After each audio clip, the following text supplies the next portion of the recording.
Hai nakama, apa kabar? Selamat datang di channel Anime Haki. Pada video kali ini kami akan mereview One Piece chapter 1065 yang akan mengungkap tentang teknologi dari kerajaan kuno. Oke, tanpa berlama-lama lagi, mari kita bahas bersama-sama. Di saat Franky, Nami, Sanji, dan lainnya diajak oleh Lilih untuk mengunjungi lab milik Vegapunk, hanya dua orang yang menolak untuk ikut. Dia adalah Brook dan juga Zoro. Sepertinya mereka kurang tertarik dengan teknologi yang ada di sana dan lebih memilih untuk santai di kapal. Namun di chapter ini, sepertinya mereka berdua mulai khawatir dengan keadaan rekan-rekannya. Hal ini disebabkan pulau ini adalah wilayah kekuasaan pemerintah dunia. Jika saja Nami dan lainnya dijebak bahkan ditangkap, lantas siapa yang akan menyelamatkannya? Dari sini, kami menduga jika kekhawatiran Zoro dan Brook akan membuat mereka menyusul Nami dan lainnya. Nah, apakah kepergian Brook dan Zoro akan mendatangkan masalah? Di sisi lain, kita juga akan diperlihatkan Karibo yang mulai memperlihatkan batang hidungnya. Ia protes kepada Zoro. Meski sudah pergi dari Wano, tapi tidak juga harus berada di sini. Karena ini adalah pulau milik pemerintah. Dari perkataannya, jelas Karibo takut jika harus tertangkap dan berujung di penjara Impel Down. Jadi, ia memilih untuk meninggalkan kapal Sunny dengan banyak informasi yang telah ia dapatkan. Mulai dari senjata Poseidon adalah Putri Shirahoshi, lalu senjata Pluton berada di Wano, dan juga beberapa informasi lainnya yang akan ia berikan kepada seseorang yang ia anggap akan menyukainya. Sampai saat ini masih belum ada petunjuk kepada siapa Karibo akan menjual informasi ini. Namun yang jelas, saat ini Karibo akan meninggalkan Sunny dan berlayar sendiri menuju orang yang akan ia beritahu tentang informasi ini.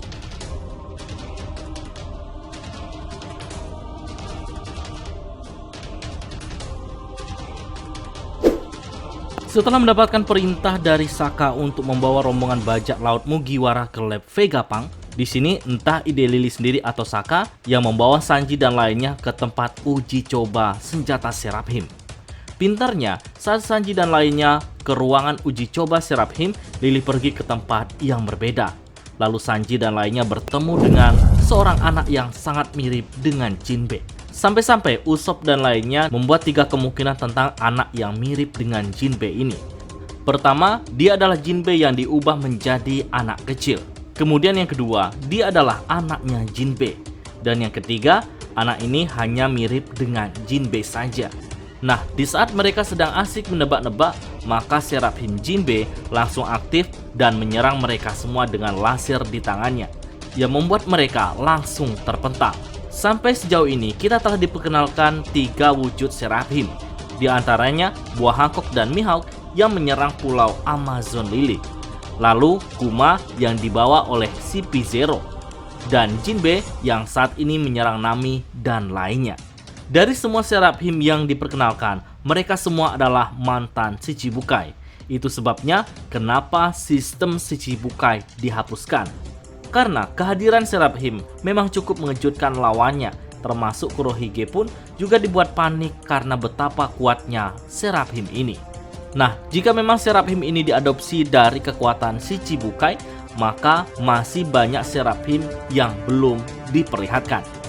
Seperti Crocodile, Moria, Doflamingo, Buggy, dan juga lainnya.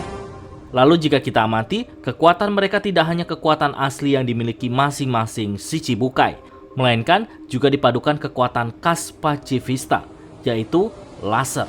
Dan juga kami curiga sayap yang di punggungnya adalah sayap dari suku Lunaria, yang artinya mereka juga dibekali dengan kekuatan khas dari suku yang sudah punah ini. Kita kembali pada pertarungan Nami dan lainnya melawan Seraphim Jinbe, yang mana kru Mugiwara ini dibuat begitu kerepotan melawannya. Bahkan serangan demi serangan yang dilancarkan kru Luffy ini tidak membuat Seraphim ini tergores atau bahkan terluka. Yang ada, mereka semua dibuat terpojok. Nah, pertempuran mereka ini rupanya telah disetting oleh Lilih dan juga Edison. Tujuannya ya untuk melihat ketahanan fisik dan juga serangan dari Seraphim Jinbe sebelum digunakan untuk bertempur. Tapi ketika Franky menyerang menggunakan laser, maka seketika Edison dan Lilih marah melihatnya. karena ditakutkan jika Seraphim yang masih belum sempurna ini akan rusak ketika terkena laser.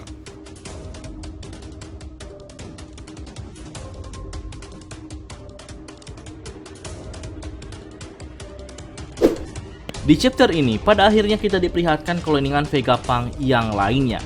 Dimulai dari Edison yang kita bahas tadi, dia bertugas sebagai pemikir atau yang mencari ide dalam membuat sesuatu, seperti yang kita lihat pada chapter ini, yang mana efek kekesalan kepada Franky, ia langsung mencari ide yang ia konsepkan dalam sebuah kertas untuk memberi pelajaran kepada mereka. Lalu yang kedua ada Pythagoras, yang dijuluki sebagai kebijaksanaan, yang mana dia di sini bertugas mengambil peran pekerjaan Edison ketika Edison sedang disibukkan oleh pekerjaan yang lainnya. Dan yang ketiga ada York. Pada chapter ini ia berperan sebagai Vegapunk yang bertugas untuk makan ketika Vegapunk yang lain sedang lapar. Jika kita perhatikan, York makan begitu banyak sampai membuatnya gemuk, dan setelah ia kenyang maka Vegapunk yang lainnya juga ikut kenyang, yang artinya Vegapunk satu dan lainnya saling terhubung atau merasakan hal yang sama. Begitu pula saat mengantuk, maka yang bertugas untuk tidur hanyalah York saja, maka yang lainnya akan kehilangan rasa kantuknya.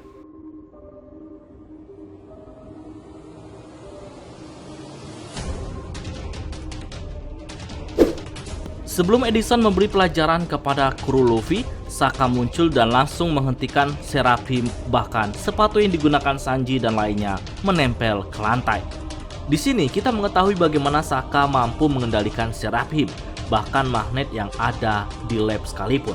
Dan ia cukup disegani oleh Vegapunk yang lainnya, yang mana ia meminta Edison, Lilith, dan Pythagoras untuk menghentikan rencananya.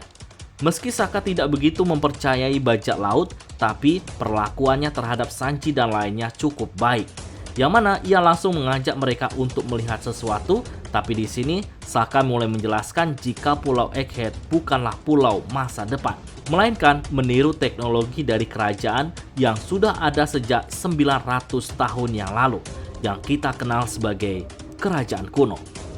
Bahkan Vegapunk hanya mengadopsi sedikit dari teknologi mereka. Itu artinya kerajaan kuno memang memiliki teknologi yang sangat maju di masanya.